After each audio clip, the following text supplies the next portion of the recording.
Welcome to the Underground, the Steel City Underground, the black and gold standard for Pittsburgh Steelers coverage. Now, here's your host, Brian E. Roach. To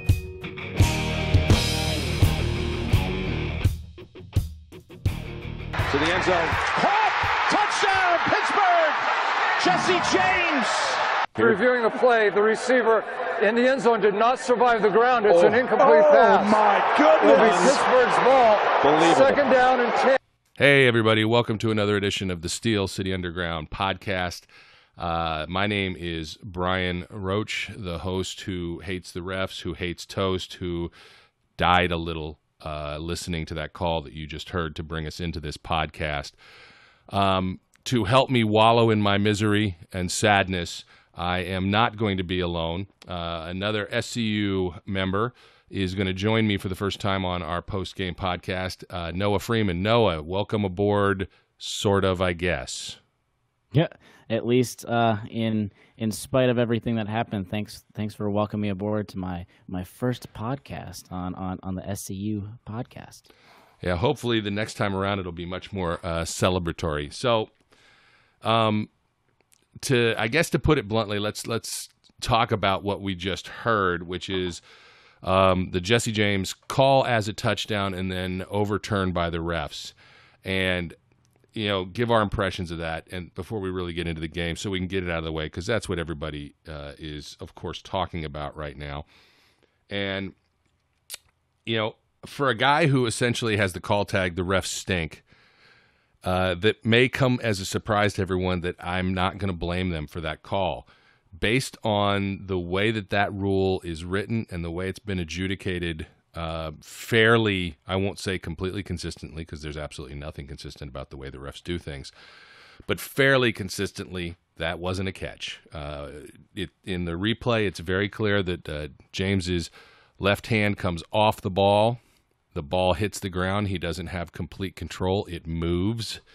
And as they say, that means it's an incomplete pass. The goal line has absolutely nothing to do with it. It's not the same as a fumble. It is the process of the catch. It would be the same as if he was out of bounds. And falling out of bounds, he has to maintain control through the ground, through contact with the ground, and that is why they overturned it. My issue with it isn't that call was made, because that's what had to be made based on the way the rule is. My issue is the rule is stupid. Yeah, I'd have to agree. I don't want to be that kind of person that just agrees with everything, but I think it was a very close catch. He was maintaining possession the entire way through, and then just sadly that last just touch of the ground just had to move it to where the ball just ended up coming out of his hand just slightly. His left hand just came off the ball for a fraction of a second. And as painful as it is, especially in such a close game, and basically the call for home field advantage throughout the entire playoffs just didn't go our way. And I think the call is a little dumb. It's you at least have to, if you're going to make a lot of these calls, you have to at least make it consistent, because we talked about a lot of this stuff, especially with the Patriots, with Austin Safari and Jenkins weeks ago and stuff like that. You just kind of got to check to see what calls are actually going to be made, which catches are going to be which, and just be very explicit about it with all of that in the rules with the NFL. Yeah, and the way the rule is written, the NFL is constantly being berated for losing viewers, for people being disenfranchised with it, and they blame a lot of different things. Well, they can blame this rule as a big part of it. When you cannot actually determine by visual evidence, not through replay, but just your visual eyesight, what is and is not a catch, then the rule is stupid. Because you should be able to look at something and say, that's a catch. 100, as people have been tweeting out on the Twitterverse, 100 times out of 100, if you didn't have replay and you didn't know the rule, you'd look at that and say that was a catch, which is why the vast majority of Steelers Nation feels robbed. They feel like the refs took the game away, and I can't blame them either. In my gut, I kind of feel the same way, even though I know by rule, that's the right call, maybe. Yeah, like, and with a lot of the replay stuff, like it really helps with someone like going out of bounds or something. But usually with that, we can see that someone clearly catches the ball, like you were talking about. We can see that someone maintained possession the entire way through. But we're just checking to see if, maybe one of their toes was on the white line or something like that. But here we could, like you said, it looked like a catch from the very beginning, and then just replay had to change things up a little. Yeah, I mean, when you talk about this catch and you say, and the thing they're looking for is the ball to move. Well, the ball's going to hit the ground, so of course it's going to move. And, we're going to see players change the way they do things because they need to, if James takes that ball to the ground, in other words, instead of stretching out for the touchdown, if he just takes the ball to the ground, rolls, because no one's touched him, he probably gets in. But because he's trying to make a play, he's trying to extend, and when he hits the ground, it slightly moves because one hand comes off. And let me be clear, he never lost control of the ball, but it did move. And when you're being that incremental in a rule, come on, be that incremental in every rule. On the very last play of the game, Eli Rogers, the defender has his hand on his jersey and is clearly holding him as he goes for the ball over the top. Be as ticky-tack on every rule if you're going to be that ticky-tack on the catch rule. Again, it's my issue with all of this officiating nonsense is that, there's no consistency across the boards, and I don't think the refs even know what they're supposed to be doing half the time. In the way that they call games, because one guy will call things one way and another guy will call things another way. And, if you're going to just say, well, we're going to adjudicate through replay every single thing, then, okay, just get the refs off the field, let the guys play, or just keep them on the field to start the snap and to set the ball, and then let all things come through replay, determining what is and what isn't. Because at some point, it just needs to be, the human element that takes effect, and the replay needs to be taken out of the system to a certain extent, or else just write the rules so it makes sense, instead of this craziness. Oh yeah, and then going back to the Eli Rogers part, it was kind of a little ridiculous because when Gronk had that pass interference called him, which was pass interference, that was basically the same kind of holding that was held on Eli as he was coming across the field. The pass interference didn't happen right away, like as the ball was thrown. When the defender came across and tried to knock it down, that wasn't pass interference. But if you look at it when he was coming across right before, they was holding him, and I even think I haven't been able to go back and look at a lot of replay and stuff like that, but I thought I saw him getting even shoved a little bit trying to come across the play. And if we're talking about the refs being consistent and stuff, and that's just not the same consistency. It's the kind of stuff that you would think should be called both sides the entire way. And I do love how finally the Steelers had one game where the refs were just not throwing flags the entire game. It was nice to finally actually go most of the game without having 200 plus yards of penalties besides both teams. But yeah, like you said, it's kind of it's hard to see, and it's hard to grasp, especially when the refs are just being inconsistent, I guess, with a lot of the stuff that they're doing, because a lot of the times they are right, but just then it's just the other side of the ball where it's just very inconsistent. Yeah, my one hue and cry is that they be consistent. If they're going to be consistently bad, fine, be consistently bad. If you're going to be consistently ticky-tack, fine, be that. Just be consistent, because from the standpoint, and I think you played as well, as an ex-player and thinking of these guys who are playing the game, all they really want to know is, what am I allowed to do and what am I not allowed to do? And if that line is not a real line, but instead is a moving target, well, then how do you expect them to figure out what is right and wrong? Exactly. Especially with we had the whole Mike Mitchell thing the past week and such, and we don't have to rehash it, but that's the same kind of thing. Where can cornerbacks hit the receivers and everything without trying to get penalties and stuff all over them? And it's all very ambiguous, and no one really knows what the exact rule is. And I think the refs just need to start addressing that, and the league just needs to start addressing that a lot sooner, because it's really affecting a lot of the situations for these teams. Like we just talked about with the Steelers, it just affected that they probably will get pending everything goes the way we would think, they would probably get the second seed. And if they meet in the AFC Championship, it's a completely different game. These two teams very much play off of home field advantage and stuff like that, especially in the playoffs. And it really matters. And it really matters with even just one play. It dominoes effects to see who gets in the Super Bowl and who really wins the Super Bowl at the end of the day. So they just need to fix it and fix it quick, because it's literally affecting the outcome of history and who's winning these games. Yeah. So I wanted to get that out of the way, because unfortunately that's what we're going to be talking about all week long. That's what everybody's going to be talking about all week long. But, what gets lost in that is the way that this team played without Antonio Brown, who Adam Schefter is reporting has a partially torn calf muscle, which is good news. I mean, the theory, I guess they don't think he'll be available next week, maybe not for the Browns game last week, but should be back for the playoffs, especially if they can win out to get that bye, which at this point I think they're going to have to, which we'll get into that too in a little bit. But this was a game, and they continue to be a team that you simply cannot count out. Juju.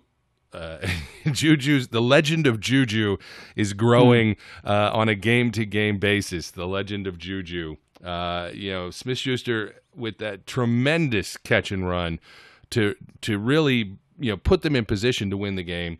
Ben outduels Brady, quite frankly. I mean, Roethlisberger's 22 of 30 for 73.3%, 281 yards, 2 TDs, and an int. QB rating of 110.6. Brady's 22 of 35, 62.9%, 298 yards, 1 TD and 1 interception, 87.6 quarterback rating. So Ben does his job. Other than and we'll talk about that last play, at some point in here. But other than the fact that Brady had Gronk and Ben didn't. Ben outdueled him. There's no question about it. It wasn't Brady that really, well, it's unfair to say, but it wasn't Brady alone that beat us. It was really the combination of Brady and Gronk, and our Gronk was off the field, and that would be Antonio Brown. And that loss, I think, while they tried to rise above it, that loss was felt, especially at the end of that game. Yeah. It was just, I thought it was really cool. Like as soon as Antonio Brown went down, obviously the ripple effect went throughout the stadium, I bet, and just went throughout just all of Steeler Nation. But they really didn't let that affect them too much. They played consistent throughout most of the game, which even the past couple of weeks we'd been seeing maybe they take off a quarter and then they come back in this other quarter. But they tried to play. They mostly played consistent throughout the entire game. Some other players stepped up when they needed to because they didn't have that playmaker in Brown, just like Juju did. Martavis Bryant finally had kind of sort of breakout game that we had been waiting for. He at least made plays, especially like that diving catch. Le'Veon Bell just put the team on his back, basically ran the clock down and got it to as best as he could. And even someone like Xavier Grimble, the X-Man, just getting that first down and that pass closer at the end zone later in the game and stuff like that. Just a lot of players were starting to step up and really build around each other, especially when we just have recently just had so many injuries. It was just nice to see overall throughout the entire game that, like you said, you can't count these Steelers out. I thought just a minute left, I really thought this was kind of it. We didn't have Brown, which the past few weeks where we had those comeback games, Brown was that player that kind of brought them back in the game with those really long catches to get them into field goal range for Boz to kick the winner. We didn't have that, and I was a little nervous. But then we had people like Juju step up, and it was just nice to see.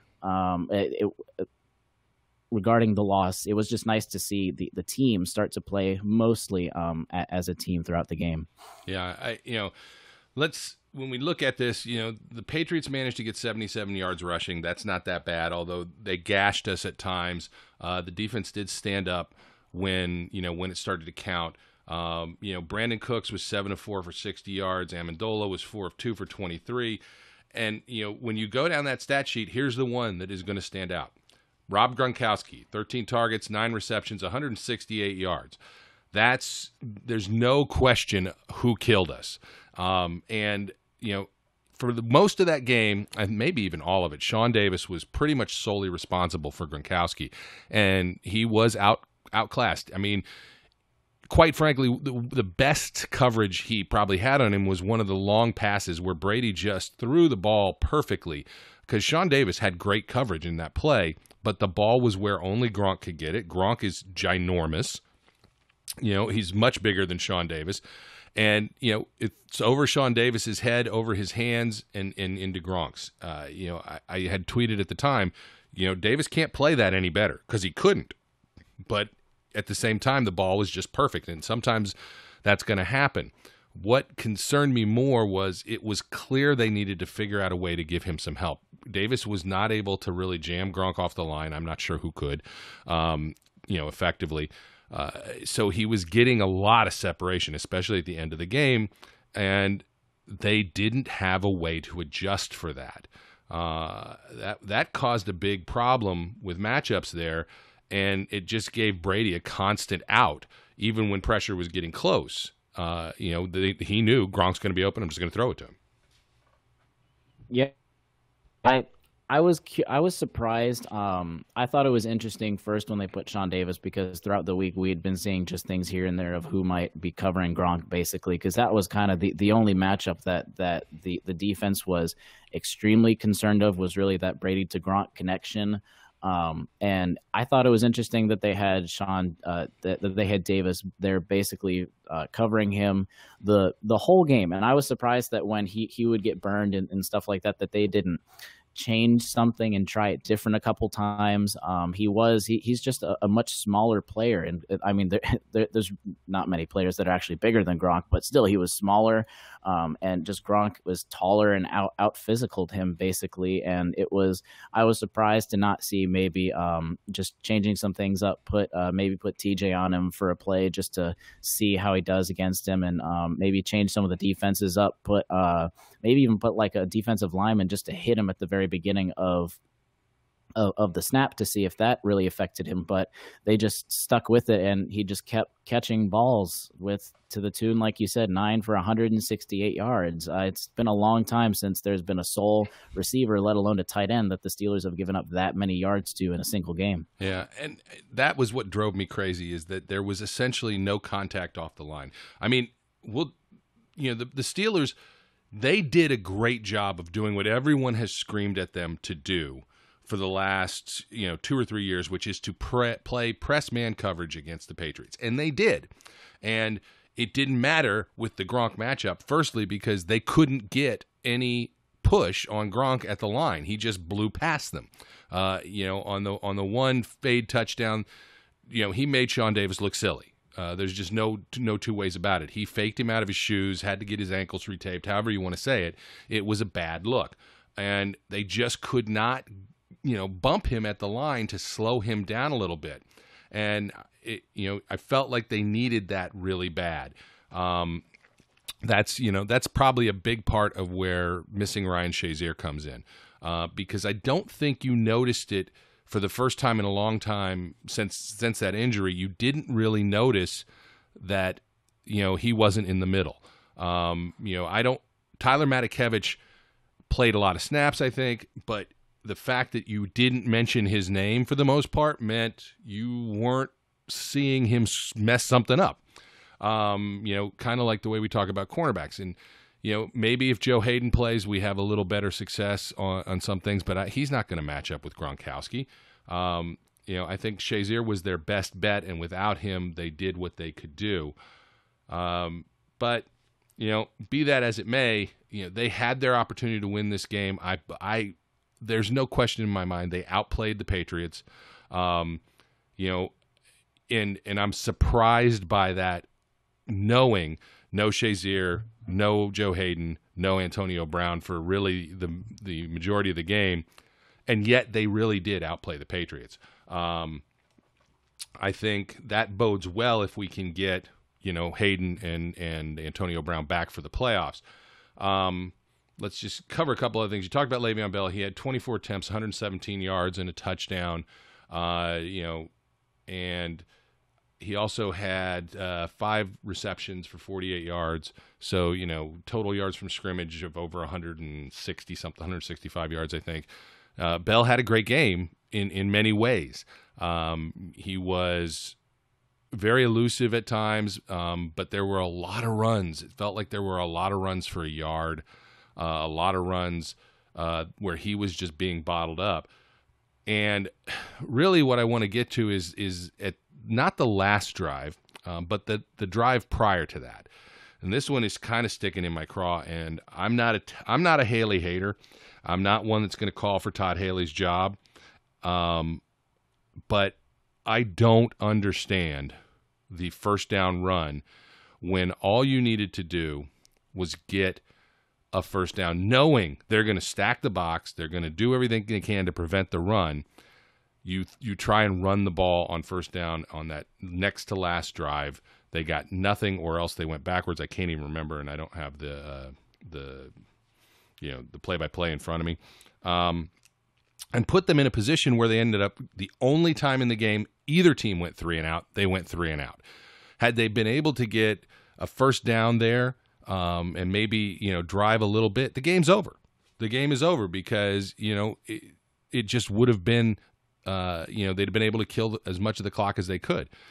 But I question that decision. It felt like they went into conservative mode when they needed to go and stay aggressive. You can't be conservative against the Patriots.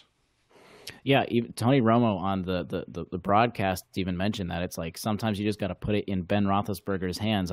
He talked about being conservative and just trying to get the clock down and try and get the Patriots to take 1 or 2 timeouts. But if you really get just that one first down, it takes away all of their timeouts, even with the 2-minute warning, and it just puts even more pressure on Brady. And obviously, he is the man of the NFL when it comes to fourth quarter drives and stuff like that. But it's even for him, that's a very different game when you have no timeouts and like 50 or a minute 20 seconds left or something like that versus 2 minutes and 3 timeouts just because you were trying to be conservative. I'd rather see that you basically just went for it, because even Mike Tomlin in the post game talked about a reporter asked him if he thought it was a good play basically for Ben to go for it on that very last play. And he said, absolutely, we play to win the game. So then why wasn't that kind of mentality basically there before? Even if you wanted to give it off to Bell because that was your playmaker, why not just check him downfield or something like that to where you could dump it off or try and get that first down? Because really it really was that first 3 and out that kind of especially just giving them so much time to come back and score. And obviously Brady's going to find some sort of way to score by the end of the game when it's all said and done. Yeah, I mean, you really knew when they went 3 and out, you knew the Patriots were going to score. And even then, knowing that, I didn't feel like, okay, that's going to kill us, that's the end of the game, because depending on how quickly they did it, we'd have time, and this team has shown that with some time they can try and make things happen. The thing that will always bother me about that Jesse James overturn is that the decision, the end result of this game wasn't decided on the field. It was decided on a room in New York City, and that is always going to stick in people's craw. And you can't get away from that. And that's what I think is a bad look for the NFL is that the idea that the players on the field aren't deciding the outcome of the game makes it's why people will say things are fixed or they're benefiting the Patriots or there's a big, nonsensical conspiracy. I don't buy any of that. I just think it's a bad look. And it lends itself to that kind of talk. But, as you were saying about that last play in the game, I don't really have a problem with them going for it either. I think that Ben forced that ball. maybe he was hoping to get a call because it was clear, as I said before, Eli Rogers was being held. But in my mind, you look at it. There's 3 guys around him. You throw the ball away, kick the field goal, and you go into overtime. Now, who knows? We get the ball. You never know. They get the ball. There's a good chance that they end up winning because they could go down and score a touchdown. You never know. But at least you still have breathing room. Unfortunately, the ball bounced the wrong way. It happens. I won't fault Ben for that. Really trying to win the game, but in hindsight, I'm sure he would be like, well, maybe I should have thrown that one away. Yeah, and especially with that last play, you could make the argument that he should have gone down to it was 3rd down and just spiked it and just played it safe, basically. And I kind of applaud the fake spike. It's worked for him before. That's how we've won a game, basically, before was that fake spike. And he probably wasn't anticipating the ball to be intercepted. At least at worst, he thought it would probably, if we didn't catch it, then it would be incomplete and we'd get to just kick a field goal on 4th down anyway. So it was kind of just basically in his eyes, in that split-second decision, it probably looked like it was just a free play with the time that was left, and then just sadly the ball, like you said, bounced the other way, and the Patriots intercepted, and we didn't even get a chance to kick it to go into overtime and then see what was going to happen in overtime. Yep. I think I'm just browsing through some tweets out there, and the way that people are responding, you have things like the NFL took away game-winning TD, number 1 seed in the AFC, and Roethlisberger's shot at his first MVP. Well, the last one, he wasn't going to win the MVP. Yeah. Sorry, he's not. I don't even think Ben is in the conversation this year. You don't have a 5-interception game and get in the conversation for MVP. But, I can feel, I feel the angst of everyone. Because it's as I said, it's too tough to take when, it's out of people's hands. I mean, I felt like, when you go back to that Austin Seferian-Jenkins overturn, to me, that was the most nonsensical of anything I'd ever seen. That was awful, that overturn, in my opinion. It's much worse than this overturn. I can see in the replay the reason that they made the decision for this one. I'm not saying I agree with it. I still think the rule is stupid, and a catch should be much more simplified. And because his knee hits before he ever, his hands go down. To me, a catch is, I've got the ball, my knee touches, I'm down, where's the ball? Touchdown. It should be simple. You know what I mean? And it's not, which is the problem. But this is going to be a bitter pill, and it's going to take some leadership within the locker room, I think, for them to come back in a week, play the Texans in Houston, who the Jaguars just absolutely demolished and humiliated today, and get that win there, and then they have to end with Cleveland.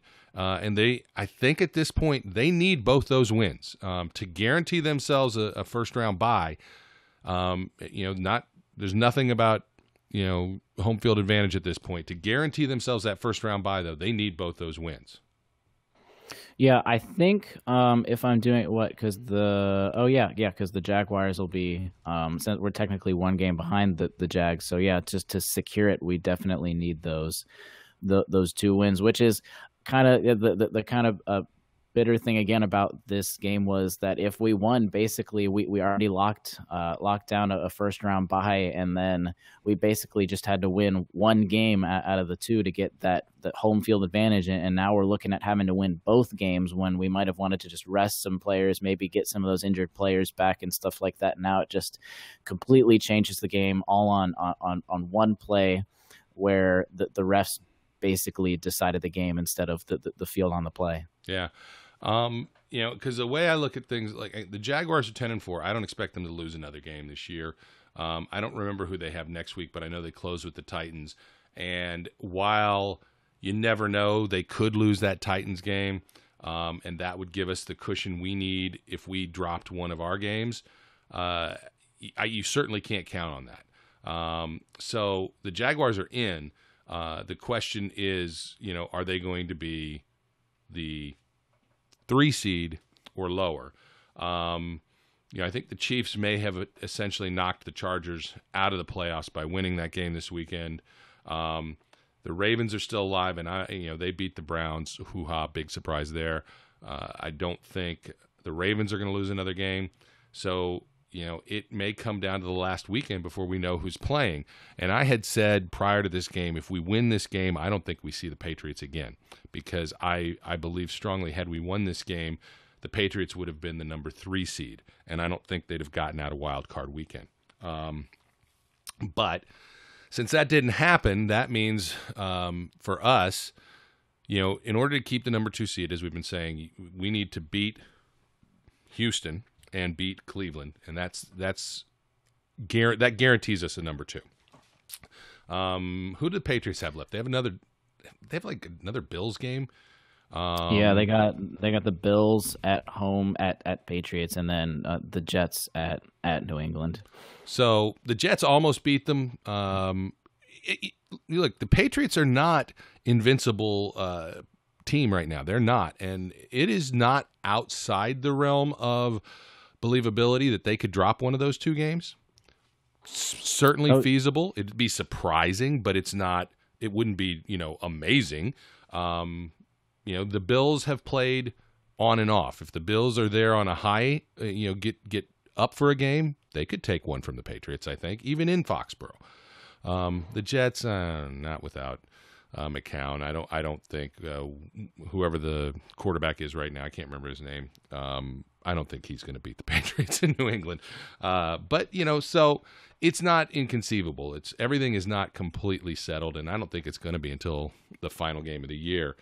But I think there's a good chance that the Jags will be the number 3 seed moving forward, and I don't know how that bodes for us. That's a tough looking team right now, even with Blake Bortles at quarterback.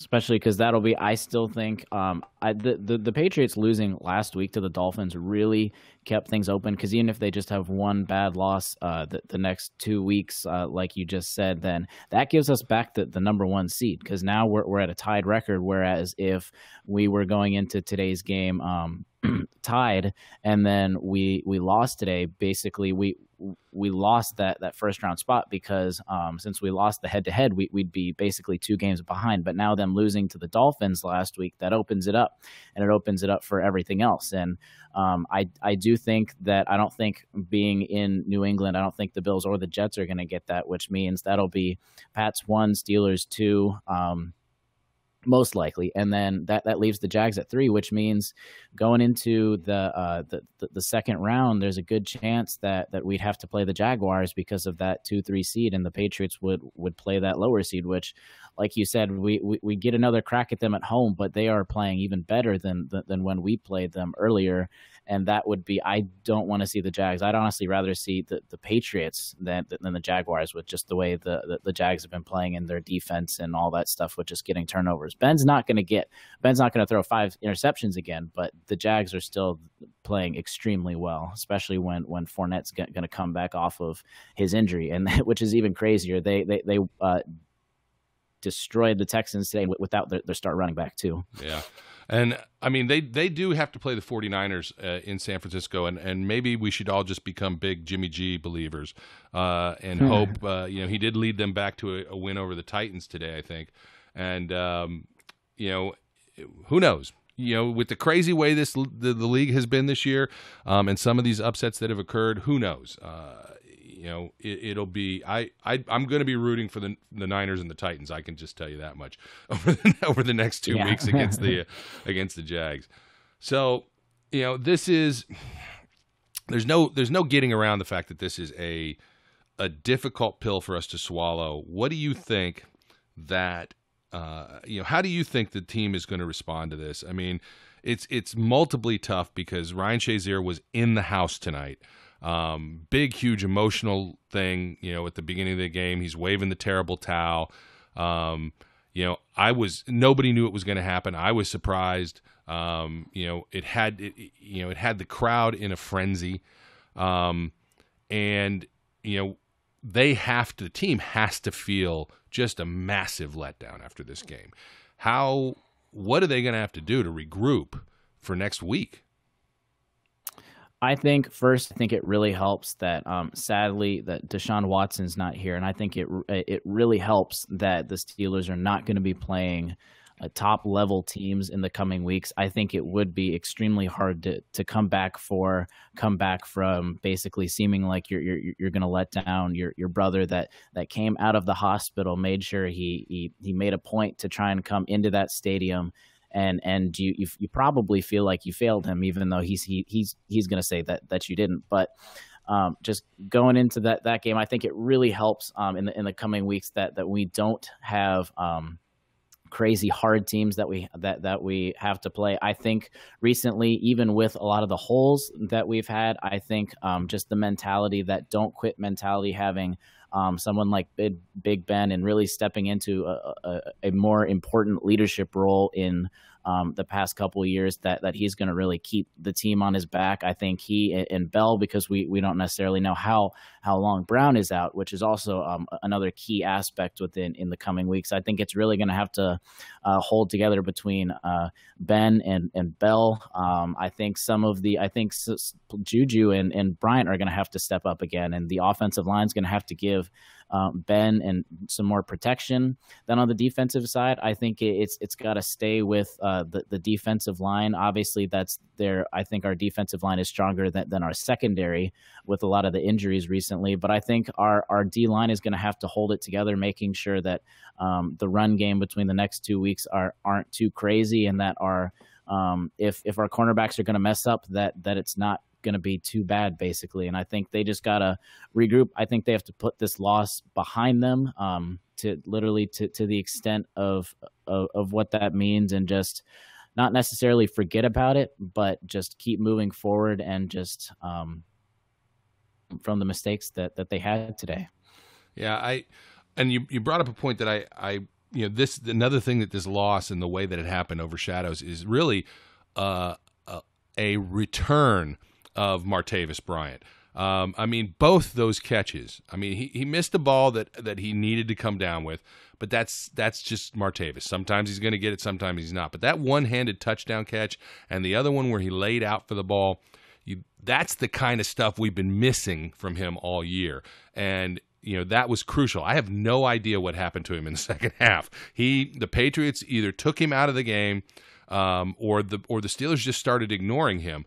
I don't know that that's the case. I think they probably doubled him pretty heavily and you couldn't tell from the TV views, because since the ball wasn't going to him, you couldn't see how they were covering him. But they did a good job of shutting him down. But it was really nice to see that. And had AB been in that game, and Juju picked it up too, it would have opened things up, and it could have been a really interesting second half if Antonio Brown was there on one side and Martavis is having the kind of game he was having on the other side. Then you got to pick your poison.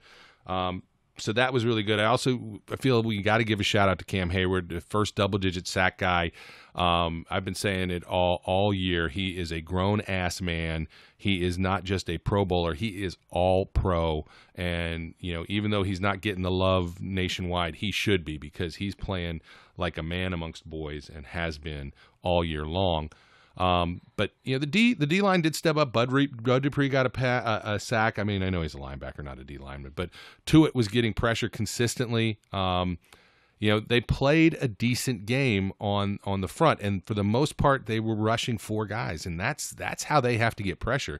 I know they did bring 5 a couple times, but it wasn't heavy blitzing on Brady. It was 4 guys rushing the ball, and I think you're right. We should get Hayden back. If not next week, then by the Browns game, hopefully. I think he was a real close decision today, so that bodes well for him being back next week, which will be a boost for them. And as they continue to evolve and change with the loss of Shazier and him not being there, I think they will continue to get better in the middle. You're absolutely right. Next week it's going to be about stopping the run, and if they can stop the run, Tom Savage does not scare me. But we'll have to see what happens. And then the Browns game, they should be able to win out. I'm sure the narrative is going to pop up all week long about how the Steelers are a bad road team, but guys, they're not. They're 6-1 on the road this year. The only game they lost was in Chicago. 6-1, with one game left is pretty darn good. That's a good road record. Oh yeah, I really hated the narrative that at least this year that they keep bringing it up every single road game that the Steelers are bad on the road. It's just not true anymore. At least for this season. Yeah, absolutely. So I think there's still reason to be optimistic moving forward. I'm not taking a moral victory out of this game. They clearly played well enough to win. Probably should have won the game, but sometimes even when you should win, you don't. And the way the ball bounces is the way the ball bounces. So, Noah, I want to thank you for joining me. Tell everybody how they can follow you out on the Twitterverse and the universe and the interwebs and all those places. Yeah, you can just start out by just following me on Twitter at Noah_Freeman12. It's not Friedman or anything. It's just FREEMAN. And that's just basically where I'll be is on Twitter for the most part. Excellent. Everybody, that's going to wrap it up for this edition of the Steel City Underground podcast. As always, it's chaos out there, so be kind. And we will talk to you later. We would like to thank you for listening and remind our listeners to follow us on social media and our website, www.steelcityunderground.com.